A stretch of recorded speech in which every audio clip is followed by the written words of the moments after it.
you're about to make some new techniques come into your life.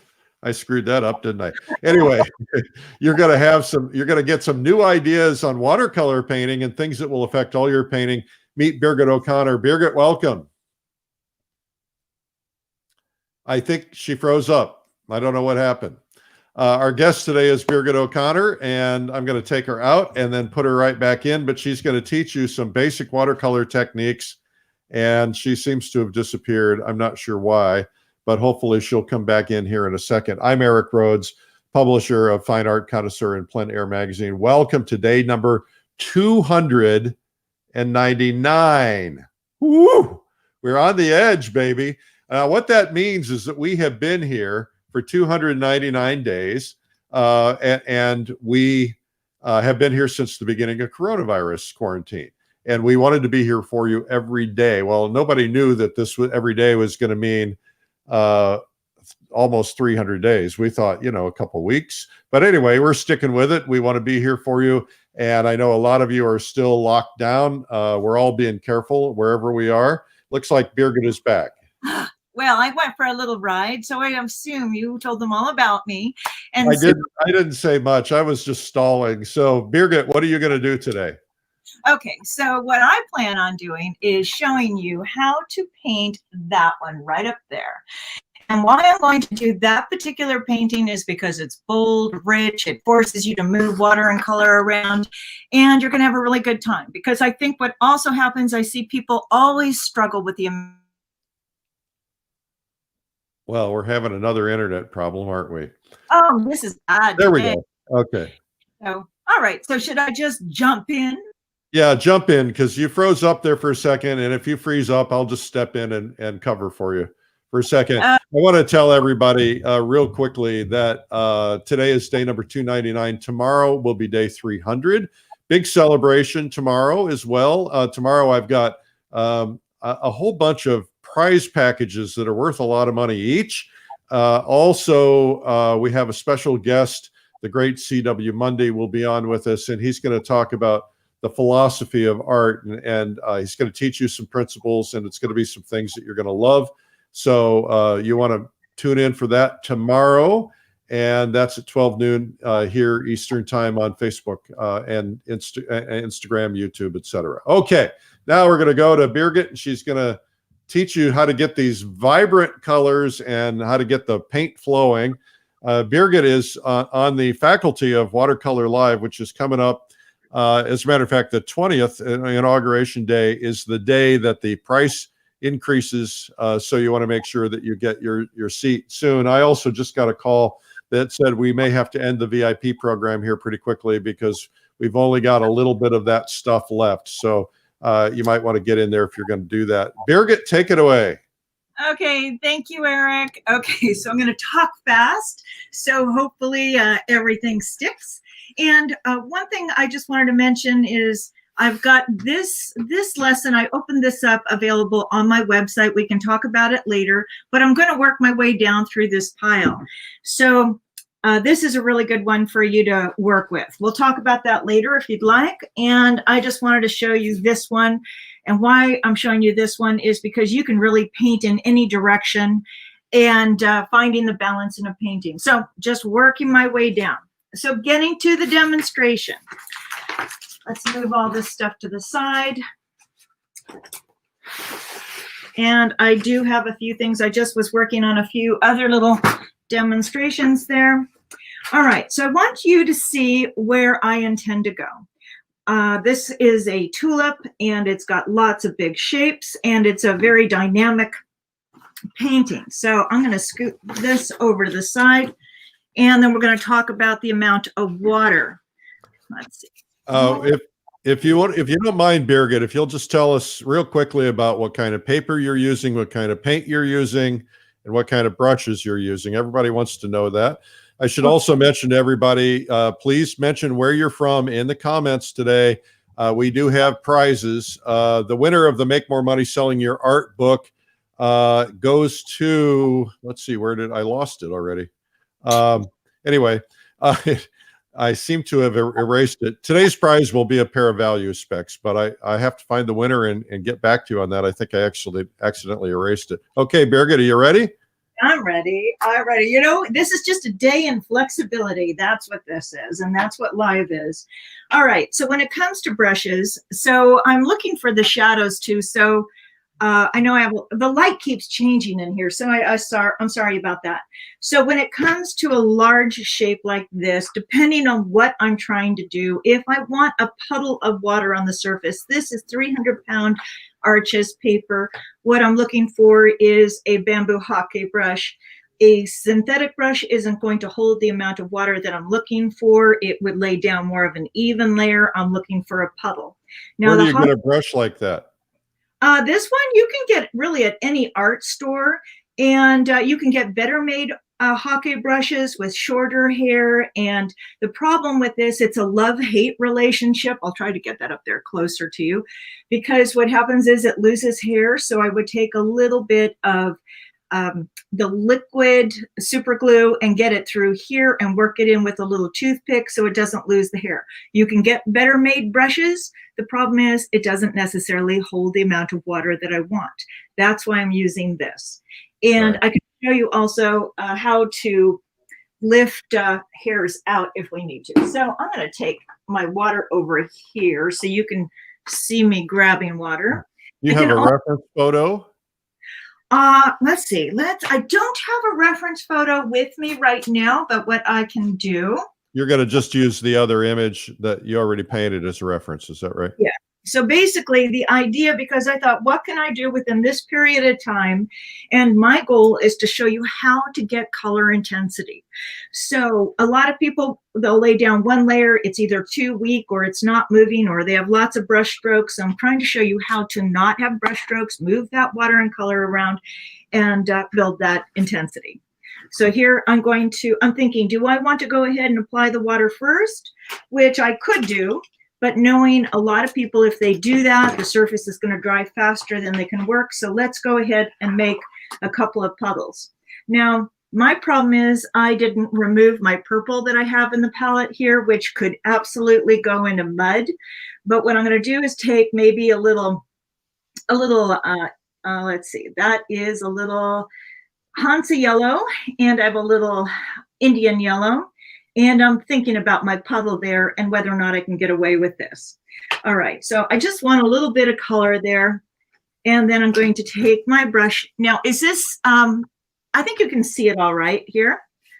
So I'm going to go ahead. What I'm going to do is determine, do I want to just work with one petal or two petals? Now, I used to work with one giant shape, and if I'm talking to somebody that's never done this before, I would say just work with one shape at a time, one big shape, because if it's too big, you'll be overwhelmed.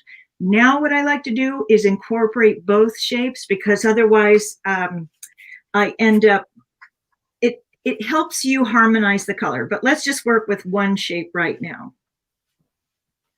Okay. And what I'm doing with this, it has softer hair. That's another reason why I'm using this particular brush. Let's look at the water on the surface. Let's see if you can see a shine at all. It doesn't really matter because you're going to see it once I get the color on. So here I'm going to add a little bit of my yellow in there, and I'm just barely touching the paper surface. And if we look at the amount of water that I have in my palette here, you can see that it moves. The downside with that is with that amount of water, it could dries really, really light. And I think I'm going to get, let's see. Oh, here it is. I'm just going to use the lid here and mix some reds. I'm taking a little quinacridone magenta. That way I don't, because I usually have a slight angle to my palette, and today it's flat. So the color is going to just puddle on the bottom. I mean, it's just going to move everywhere. So I'd like to have a bit more control over this.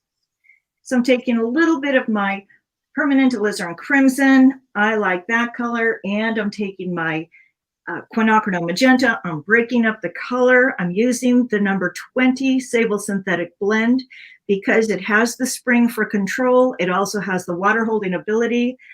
And I'm just grabbing my color. As you can see, I can take that What's the brush company? This one, it's my own personal brand that people can find on my website. It's a Cool. blend. And I'm going to go along the edge here. Now, one thing here, if we look at that, you can see how it's not moving, and that can easily create a problem for me. That's because I was talking away, and I'm going to go ahead along that edge to get a clean line right up here. And then I'm going to sweep into the center. Now, this could look really horrible, and hopefully it won't. I'm leaving enough white space in between. Okay, and I have to work fairly quickly. Then I'll take my yellow and go up to the pencil line if I'm trying to stay within an edge. And touch all those little dry spots. Go around my stamens into the center. I want variation. That's why I'm doing it this way. And I could be a little slower and cleaner and more thoughtful if I was doing it, you know, I mean, I would really approach things this way. I'm thinking about the color intensity. Is that enough color? Let's look at the puddle here. That's Question really from the audience. How many different palettes do you normally use? I usually just use one. And when I'm doing a painting. So here we go. I wanted you to see the water and color move. Okay, so this is how we're going to get that smooth wash. And I don't attach my paper to a board. I like to leave it loose so I can have flexibility and roll it around like that. Now we've got a little dry spot right there. Now we don't want to go from here in there. What you could do is take your brush, remove the extra water, just touch it and clean up those edges, and the water will fill in the rest. Okay. So now, how do you keep the water from bleeding outside of those edges? Because it's not going to go anywhere as long as the surface is dry. But if I put water here, then it's going to move. So let's do that. Okay, so I'm going to go ahead and I'll put water over here. Okay, and I would have to babysit this. If I like what I have, I'll have to keep an eye on it. Otherwise, it's going to bloom everywhere with the amount of water that I used. So I'm going to use this idea. I'll get a little more yellow in here, maybe.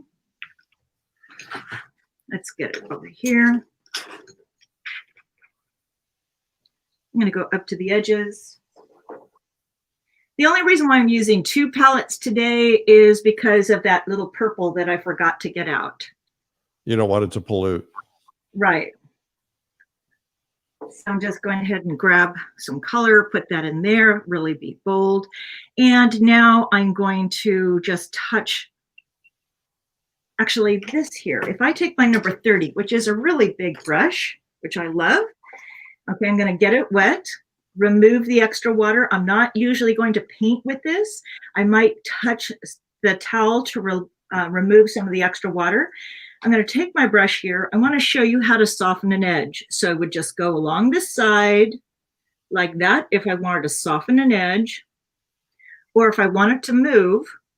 Now, a lot of times people would be terrified to touch this again. So I'm going to just get some water. I'm going to get a little sloppy there because I want you to see what you can do. You can move things around like this.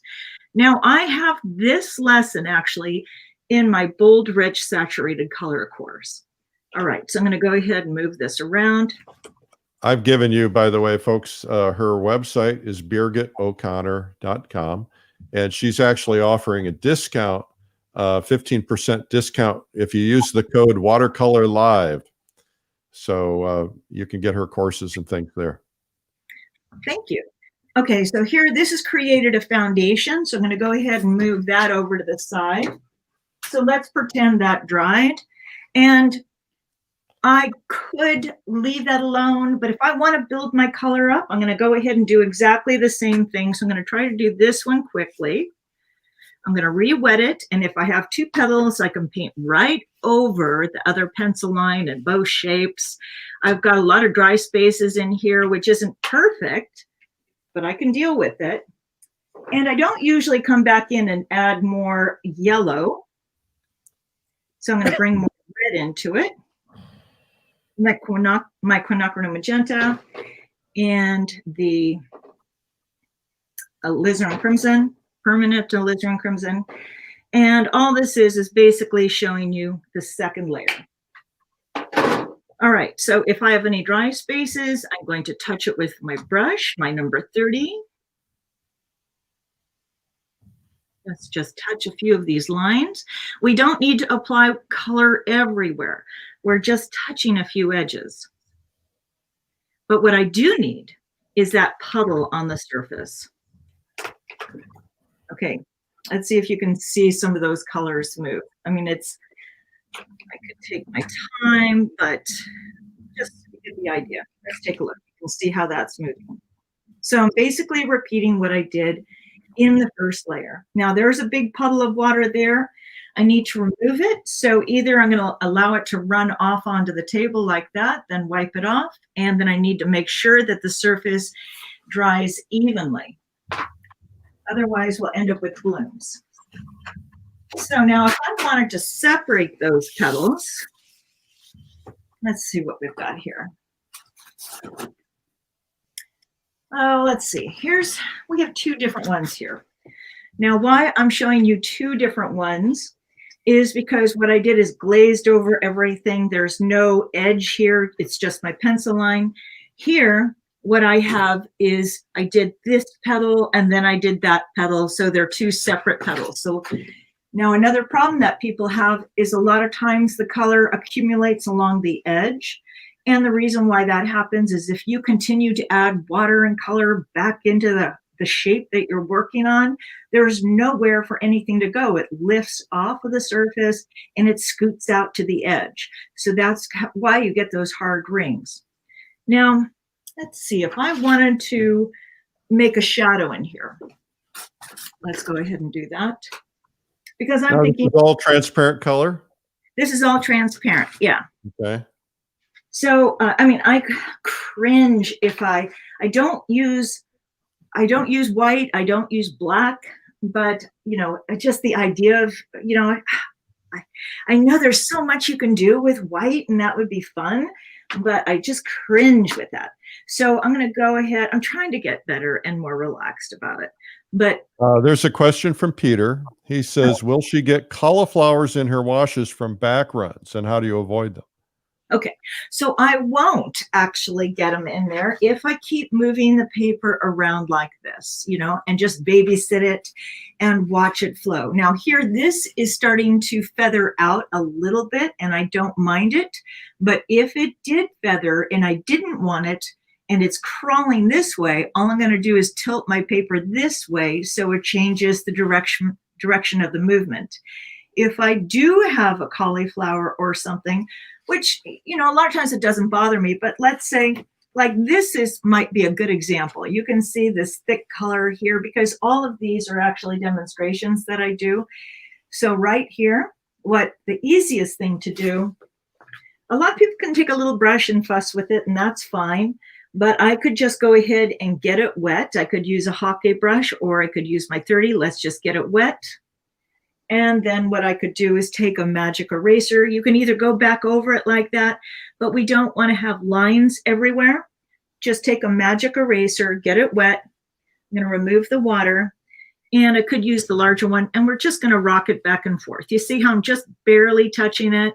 Mm. You know, I've never personally wanted to use these, but from teaching workshops and traveling, I thought, you know, I need the student to be successful. And this is going to be the easiest way for them to be successful. We don't have to scrub. The surface was damp. And then I came in with my magic eraser. Now we've got just a few little dots there. Then go over it with a number 30 with clean water or the hockey brush.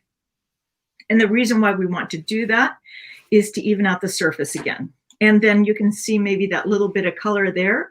That's from this. Just bring out that clean water further. Okay, so now I was going to add a shadow into this.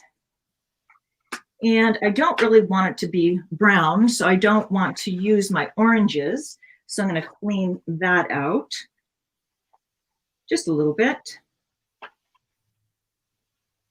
And I have just started, we just did a 3-day workshop at the beginning of the year, which was wonderful. And I am doing 2 portrait courses. So they might want to check that out too. So what I'm thinking about my shadows. I don't want to go gray. I don't want to go neutral. I want to be bold and dramatic.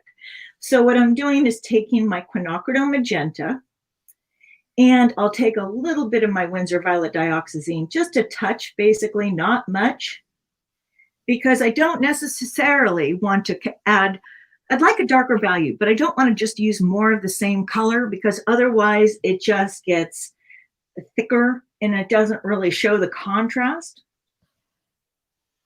So let's go ahead and do this. And I like the Winsor & Newton quinacridone magenta. Now this, unfortunately, is a little damp, but I'll work with it. And I'm going to turn my paper. This is another reason why I like to have it flexible. And to get control and the drama that I'm looking for, I think I might add a little bit of my permanent Alizarin Crimson. I'm going to work wet on dry. And the reason why I'm working wet on dry is so I can get that clean edge. I'm going to go along the edge here. And I also don't want it to be so thick and pasty.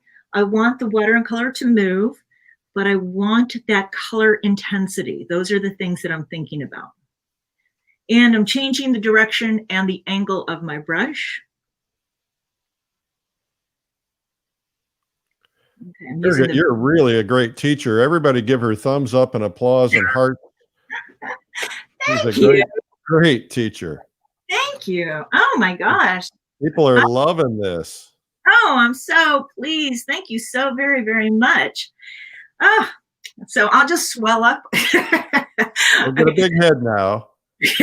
Well, I'm feeling it. All right. You also have a book out. Is it called Watercolor Essentials? I actually have 3 books. I have Watercolor in Motion, Watercolor Essentials, and Paint Watercolor Flowers. The latest. Hard to remember all the titles, isn't it, when you got 3? Grabbed them to show you, but I think I have them here. So we'll see. Okay, I need to pay attention for just a second. So here you can see how thick that is. You can see also how that starts to lift off because we've got this wonderful highlight over here. Now here, this is looking pretty flat, but it's dramatic. And if I continue with this, which I'm going to do on dry paper because I want that to pop out, I'm going to either, do I want to use the belly of the brush, which is the big fat part, or I'm going to go ahead, go along the edge, and I will because I want it to be a little irregular. But to change it and to make it more interesting, I'm going to add a bit more water, not necessarily more color. Thank you, Eric. That was so kind of you. That's true. Thank you. Well, you can really see that 3-dimensionality pop out now. Mm-hmm. And then I'm going to let that color follow that water that I just laid down. Okay, because, you know, most people get stuck in little tiny brushes. Now, when I'm looking at this, I don't like the edge of that because that was the belly of the brush and I thought I would.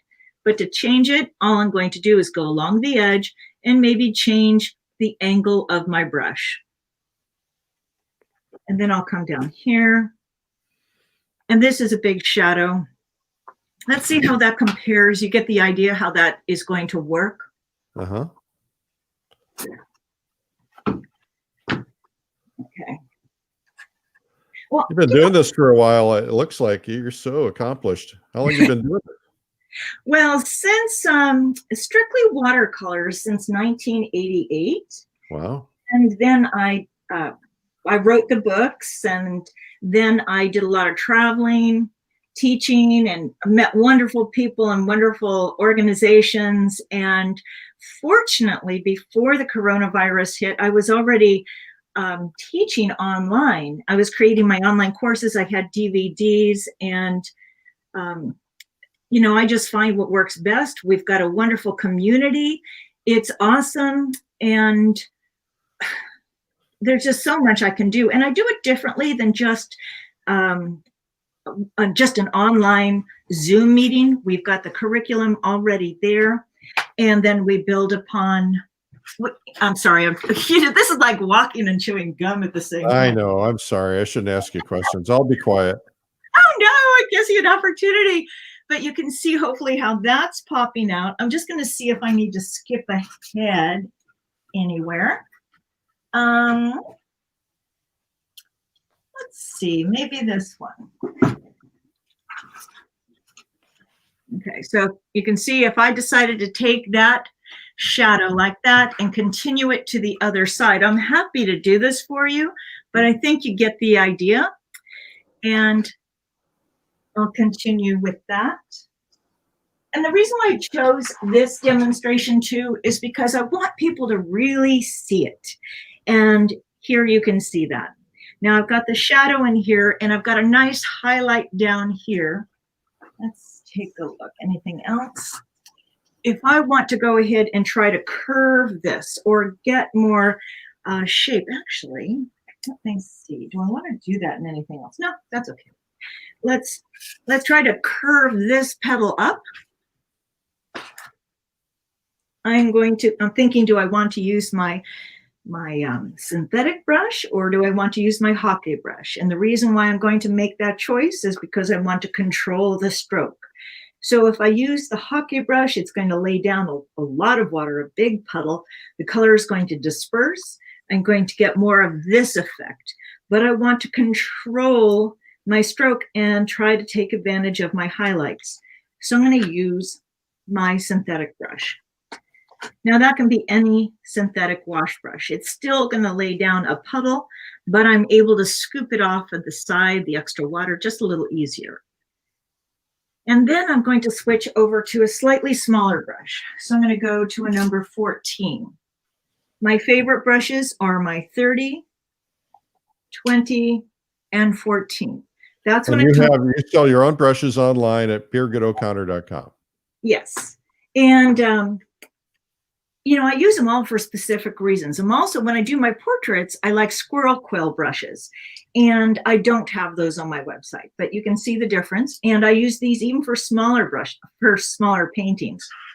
So I'm going to take my 14, get it wet, remove the extra water.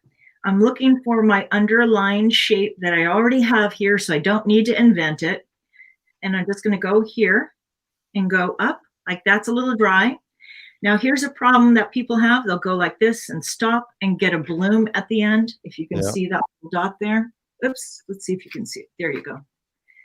So how we're going to deal with that is you go like that and lift this and lift, and that's going to eliminate that dot.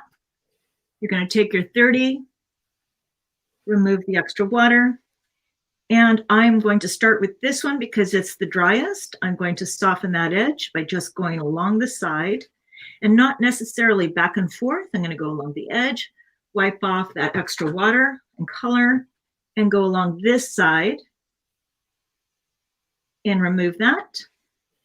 And then I'll soften this feathering effect. Now, actually, this is a good example right here.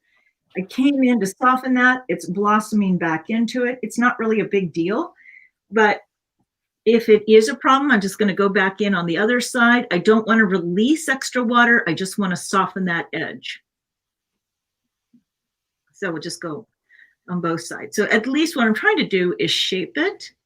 And this edge looks a little flat. I would basically do the same thing up here, get some background color down here, and do the same thing on that side. So let's see.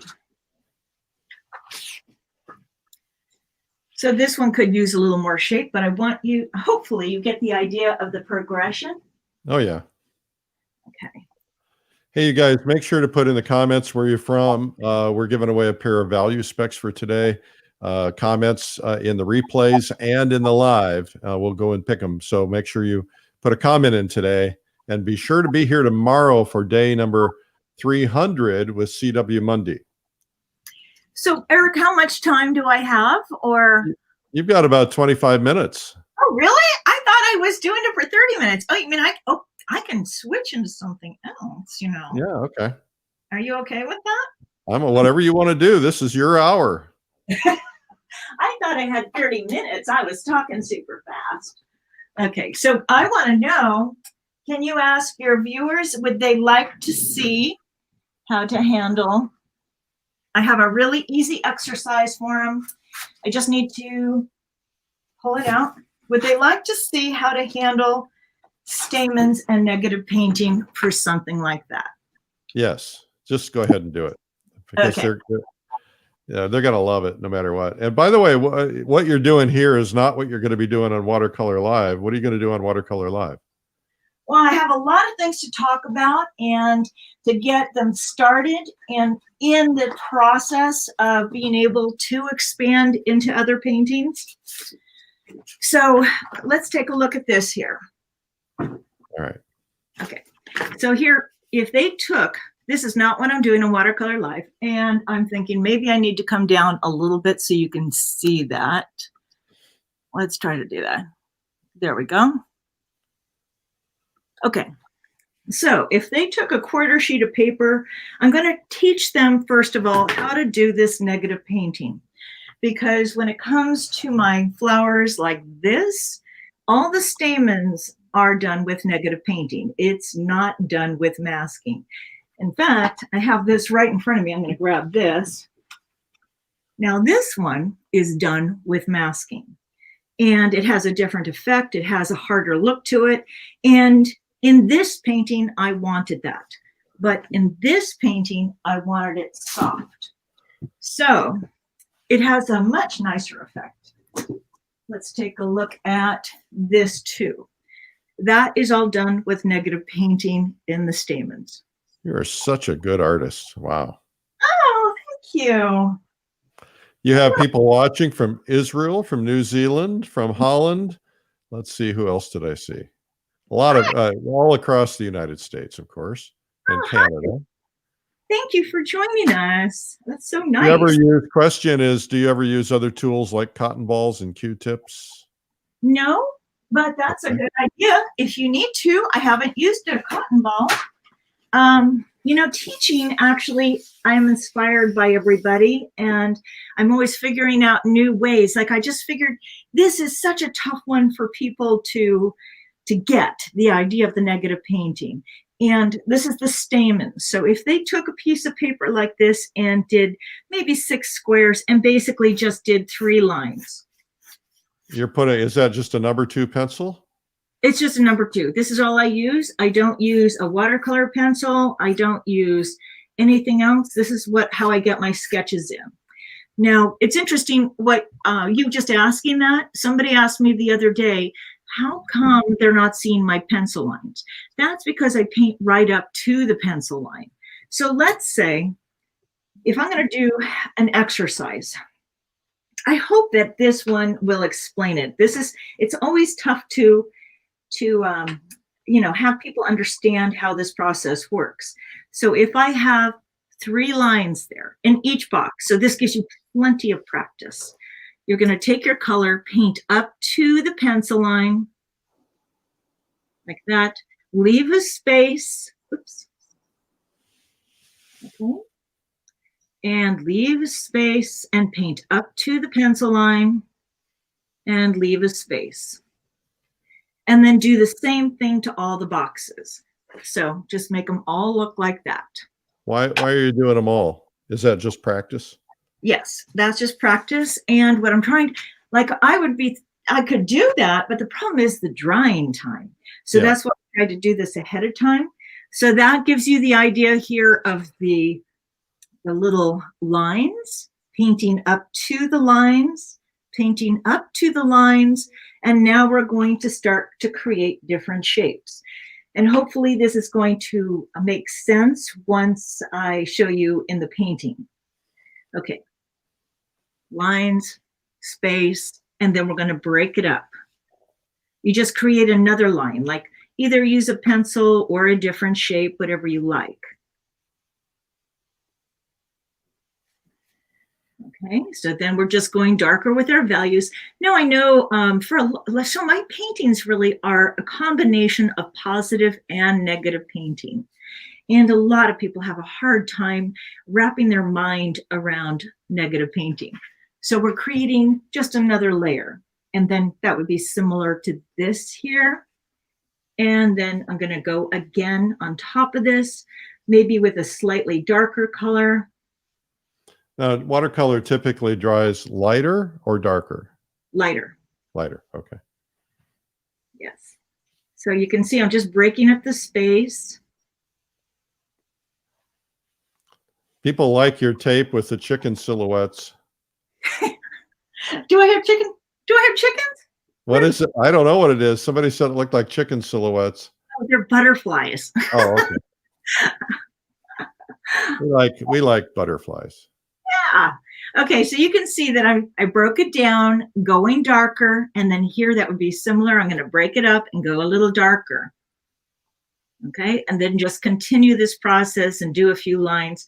And hopefully you get the idea. And then I can always take this off so you can see it. Now I'm going to show you the painting, because I wanted you to understand how that can be applied into the painting. Let's see, where are we on time? Oh, okay, guys, put a comment in. Was it chickens or butterflies? You have to tell us what you saw. There's a debate going on. There are people saying they saw chickens. We'll see what the comments say. Interesting. Okay. Let's see. So I have a stack of these here because I thought I didn't know how much time I had. And I thought, do I want to show you how to approach the very beginning of the flower? Do I want to just stick to the center? I think what I'm going to do, let's see.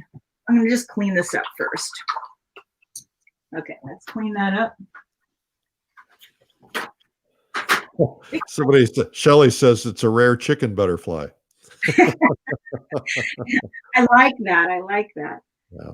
See, like I could continue to work on the red one, but I think that you get the idea on that. Yeah. So here, let's say if I had a white flower. Now, a lot of times people want to put a background in so they can see it. And you can, but that's not my tendency.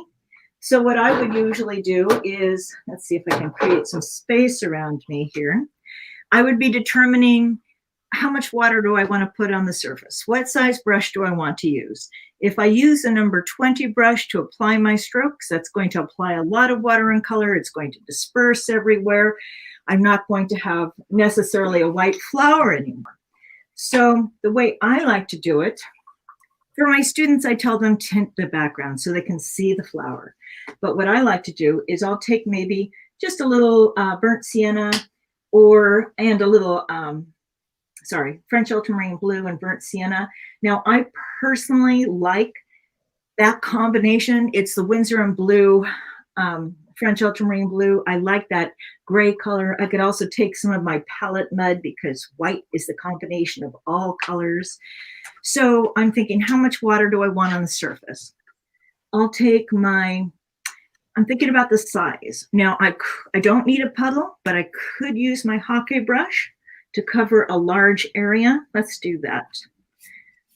So I'm just going to wet everything. So instead of working one little petal at a time, I'm getting my water and color down. Now, my color is tinted, which isn't ideal, but just so ideally you should use fresh water. Yeah, but a little tint's okay. You work with what you have. And are you using tap water? Somebody said the other day, if you use distilled water, it won't mold. I don't have a problem with molding, so that's interesting. Okay, so maybe I need to back up a little bit, or is this up? I think you can see it okay. Oh, this is good. That's fine. So what I'm going to do is I'm going to look for the shape of my petals. That's a little dark, so I'm going to go ahead, add a bit more water into my mix. And I'm going to find the bottom of my petals, and I'm playing with my brush stroke and the amount of water on my brush. So I have this one in my white flowers course. And since the surface is wet, I can work with a few petals at a time. The problem with this is that a lot of people will add too many lines, not soften it, and then you've got lines everywhere. So just like we did the red flower, we're going to lift it up and try to let that color move. And if it doesn't really want to move on its own, then we'll take a number 30, remove the extra water, and just soften a few of those lines. We want to change the width and shape of it. Just tint the paper. And once we have all of that in there, I'm going to come in with a shadow.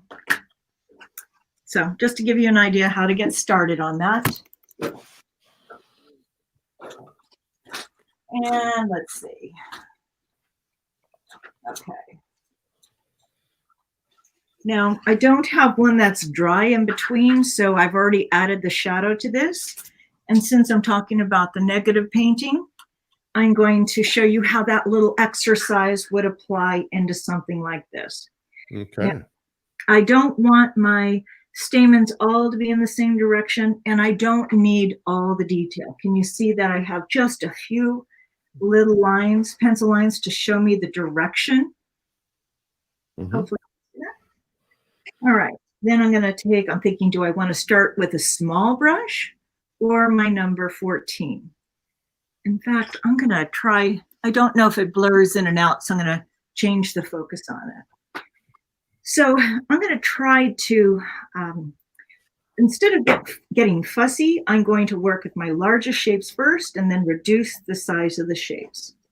I have a question for you. Somebody in the comments says, you make this look easy and fun, but I'd be freaking out. What is the best way for somebody to overcome that? You know, that is interesting.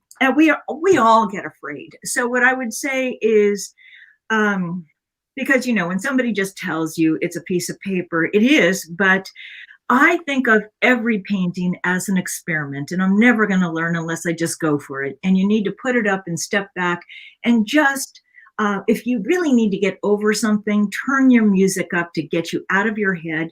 And you could just take a light tint of color, spatter some color, or put a wash on your surface so it just breaks it up. Does that make sense? Do you know what I'm saying? Okay. And is this hot or cold pressed? This is cold press. Okay. What's the difference? Okay, so a cold pressed surface has a softer velvety feel to it, and a hot pressed surface has a slicker, harder feel to it. Okay. I'm going to show you the difference on that in just a second. So, okay, I'm looking for, hopefully you can see what I'm doing. Yep. Okay. And then I'm going to look for some large shapes. Remember, like the first rectangle, I'm breaking up the shapes. I'm not thinking about the detail, just shapes. Okay. And while we were talking about the hot press paper, I'm going to grab this. Now with hot press paper, people use that more for botanical work and very loose paintings. Now I used it for this painting because I really wanted to capture that loose blooming effect. I wanted more drools.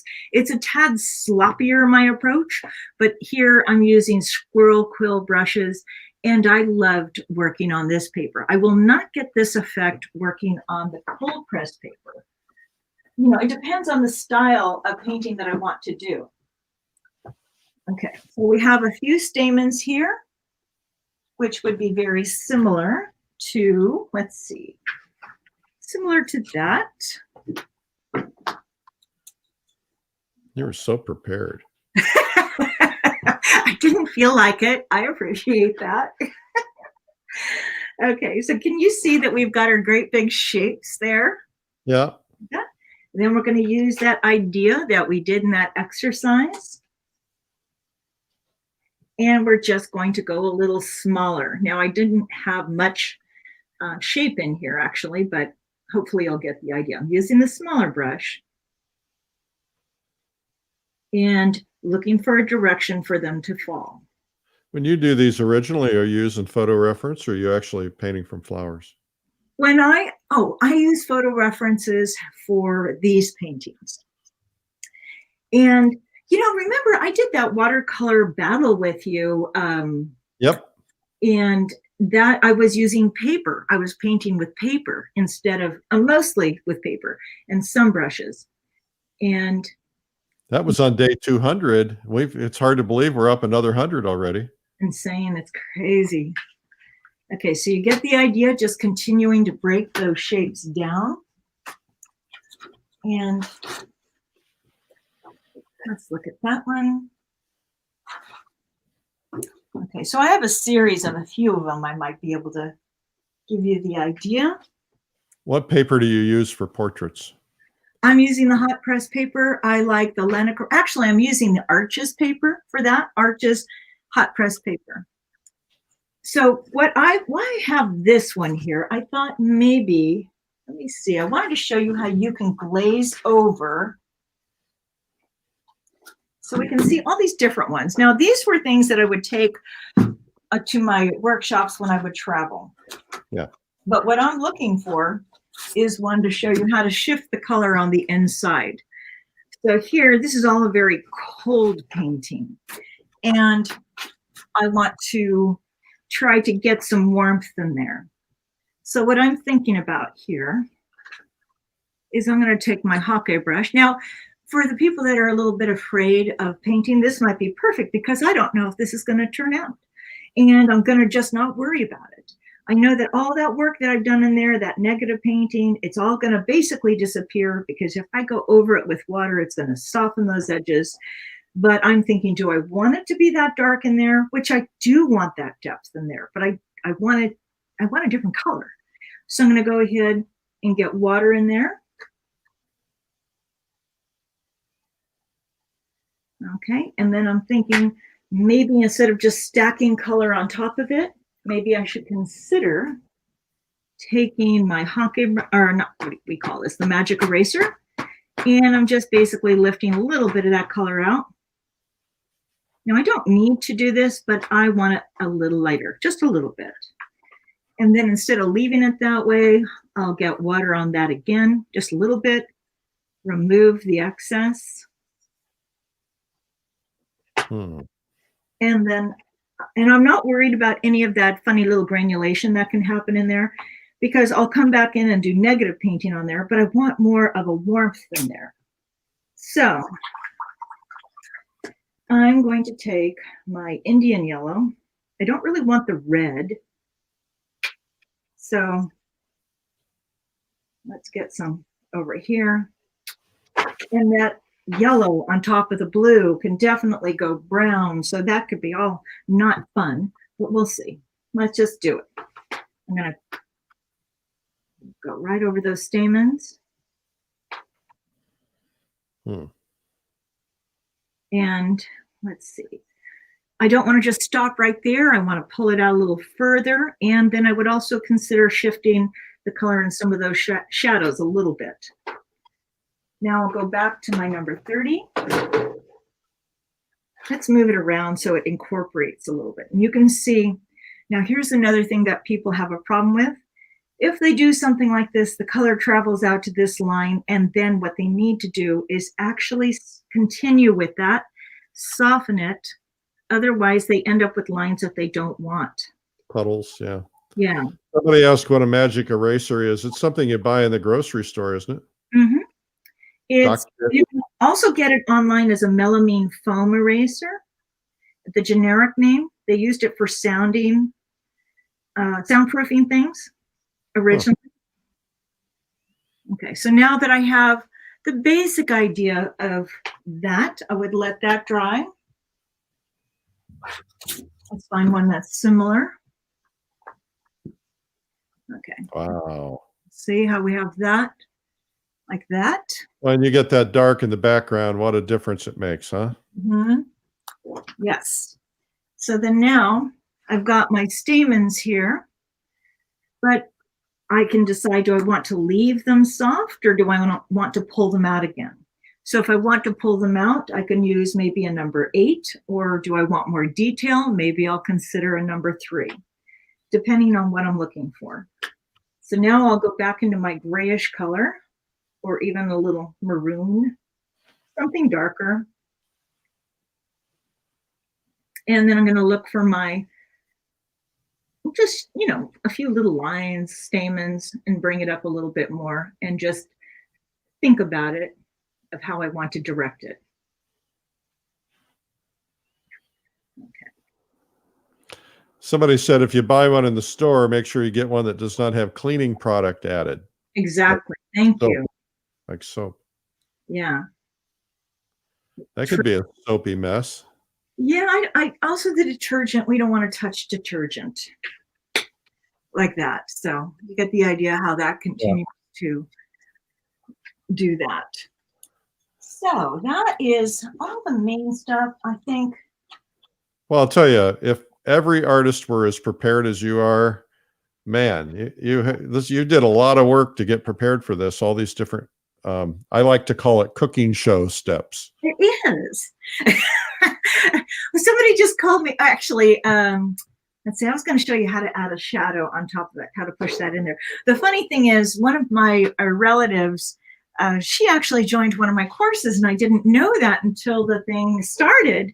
And she said it was just like watching Julia Child, because I was going, this, I don't know where that is, and throwing things. Oh, you have to talk like this. Oh, I think that's good. Okay, so here, this one. Now this works going back into the shadows here, if you can see that. But I want to show you how to do that. Now, ideally, I should lift that out a little bit. We're down to about our last 4 minutes. So. Oh, I got it. I can do this. I know you can. It's super easy. All I'm going to do is take my palette mud. I'm going to turn this right back over to you here. Take my palette mud and color, and I'm going to use the belly of the brush. Oh, that's a little too strong. Maybe I misspoke. Okay, and then I'm going to go over my stamens with the belly of the brush. I have way too much color on this. So I'll just try to tone it down with a little blue. Maybe I'll like that color after all. So this is the question I would ask myself all the time. Maybe I like that after all. But to get those stamens back, I'm going to go right over them with the belly of the brush. Now I'm going to soften this, and then I'm going to call that done, and it's going to go right back to you. Okay. Look at you.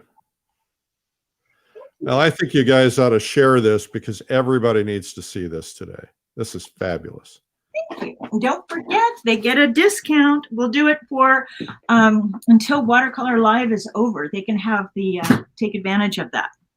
Okay, so the way to do it is go to BirgitO'Connor.com. She's got all kinds of things there, brushes. She's got courses, and you can find it. There's a $15% discount at You use the code Watercolor Live, and she uses Watercolor Live because she's going to be on Watercolor Live as one of our master instructors. Nothing like this has occurred before online, virtual, with this many great instructors. So we're really honored to have you, Birgit. Thank you. Well, I am thrilled to be working with you, Eric. So anytime. Okay. Well, I'm sure we'll have lots of projects ahead. We're working on planning now. So thank you so much. I want to encourage everybody to thumbs up and applause and shares and likes. Do you have an Instagram page? I do. It's under Birgit O'Connor Watercolors. Okay. All right. Yeah. So go to Instagram and follow her. All right. Terrific. Birgit, thank you. And tell me what you're going to do for Watercolor Live again. So what I'm doing is I'm giving beginners an idea of different papers, what kind of surfaces to work on, a lot of the essentials, and really honing it down into how they can work with that watercolor blending.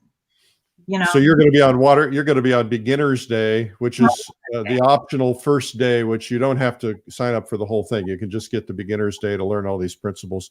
Birgit, you're awesome. Can I say one last thing? Yes. Okay, for my beginners and intermediates, I forgot, I do have a membership level if people are interested, called Watercolor Emotion, named after my original book. It's based on that. And it gives everybody a year-long curriculum to follow and a great pace and weekly meetings. Well, they don't have to join the meeting, just watch recording if they want. You are the hardest working person I know. Thank you. Well, I think you are too. I don't know me. Well, thank you, Birgit.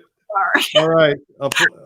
Really terrific today. Thank you so much. I hope everybody will hang in there for just a second. I've got a couple of things I want to tell you. First off, speaking of following, I would love it if you would follow me. I've got to get my numbers up, and that would be helpful. If you go to Instagram and follow me, I can do more things if I get my numbers up a little bit higher. So that would be great. Just Eric Rhoads, no E.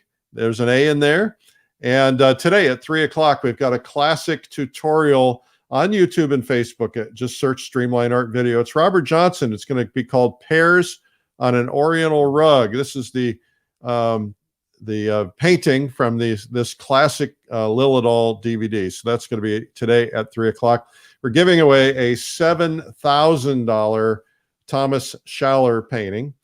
You can enter to win that painting at paintinggiveaway.com. It's going to be given away during Watercolor Live. You don't have to be an attendee at Watercolor Live to win, but that's when we're giving away. So you want to hurry up and get that done because Watercolor Live is coming up towards the end of the month. I think the 27th, if I remember correctly. And so go to paintinggiveaway.com. We want to thank our sponsors for Watercolor Live. There are too many to mention here, but go to the Watercolor Live website and check them out. And just watch this briefly. Have you ever wanted to learn to paint in watercolor but don't think you have the talent? Most master artists will tell you that painting is a skill anyone can learn. If you follow a process, you too can paint beautiful artwork. You could spend $3,000 or more to attend a live workshop or convention. Or you could learn from the world's finest for a fraction of the cost at Watercolor Live, the world's first virtual online art conference devoted to water media.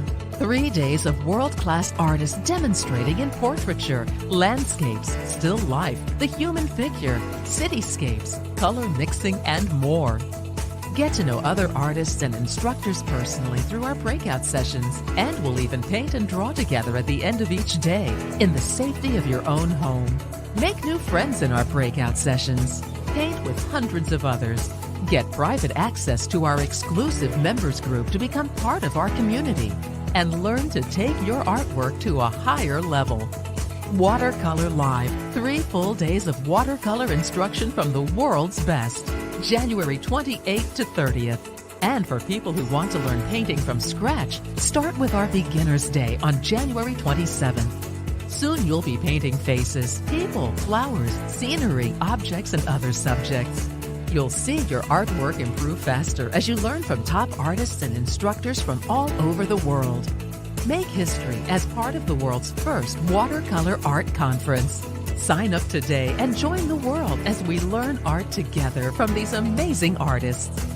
Joseph Zbukvich, Linda Daly Baker, Jean Peterson, Mario A. Robinson, John Salmonen, Thomas W. Schaller, Suni Warren, Matthew Bird, Andy Evenson, Michael Holter, Pablo Rubin, Daniel Marshall, Lauren McCracken, Angus McEwen, Kim Minikello, Ian Stewart, Brenda Swenson, Keiko Tonabe, Stephen Zhang, Birgit O'Connor, Shuang Li, Antonio Masi, Larry Moore, Glenn Knowles, Denise Willing-Boer, Terry Denson, and Cheryl Fletcher-Coons. Why not use this time to learn a new skill so you can amaze your friends and family with your paintings? Watercolor Live, from the publishers of Plein Air Magazine and American Watercolor.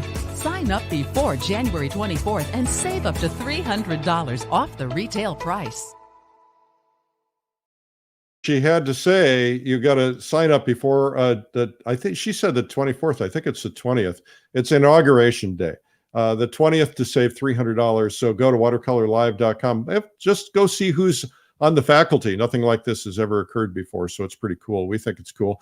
A reminder that tomorrow will be day 300, big celebration. Our guest artist tomorrow is going to be C.W. Mundy, the great C.W. Mundy, and he's going to impart a lot of wisdom upon you. This is some of his work. He's absolutely incredible. And we're going to talk about concepts for artists and things that we all need to understand a little bit more. So I think it's going to be good. We also have a bunch of prizes tomorrow, so tune in for that. What else? let's see here. I think I've done it. Oh, we're up to over 1,600 people now for Watercolor Live. So you watercolor people are beating out everybody else. It's pretty cool to watch. The faculty is very behind this and very into it. They want to see it succeed, and it's been really terrific. Thank you to the faculty and to the sponsors. Will I be here during Watercolor Live that week? I'm going to try to be. I'm not sure how we're going to pull that off because we start about the same time. But those of you who are not watching Watercolor Live, I'll try to figure out how to at least stop in, say hello, do something. And I think that's it for today. I'm Eric Rhoads, publisher, fine art connoisseur, and Plein Air magazine. Remember that you got to keep your head in a positive place. All the things that have been going on in 2020 and now 2021, pretty crazy. And we just have to keep ourselves mentally healthy so that we can get through it. And the best way to do that is to avoid doom scrolling, avoid the news. I mean, you don't want to put your head in the sand, but, you know, just don't get upset. Don't allow it to upset you. You know, it's very easy to sit there for hours and get out and do something fun. You know, if you're allowed to take a walk, or if you're allowed to get out, or at least, you know, do some painting in the house.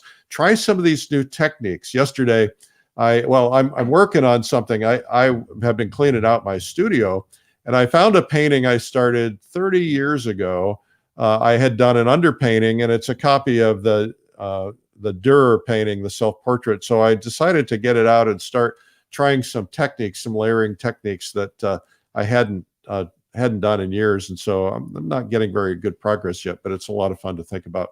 So, and you know, take advantage of the time. You know, we're going to look back on this time when we're stuck at home and say, gee, I wish I had that time back. I wish I had time to read a book, to clean the garage, to do these projects that I've wanted to get done.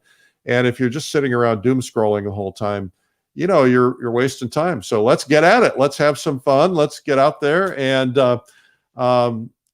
please have a terrific day. I'm Eric Rhoads, publisher, fine art connoisseur, Plein Air magazine, and I'll be here tomorrow for day 300 celebration with big prizes, and we'll see you then. Check us out on YouTube and Facebook. YouTube, by the way, has well over 299 times 2, because we do it twice a day, once at noon and once at 3, which is different content. And so all of that is on YouTube. You just go to Streamline Art on YouTube, search Streamline Art. Thanks for watching today. Have a great day. Keep your head in the right place. Stay positive. Bye-bye.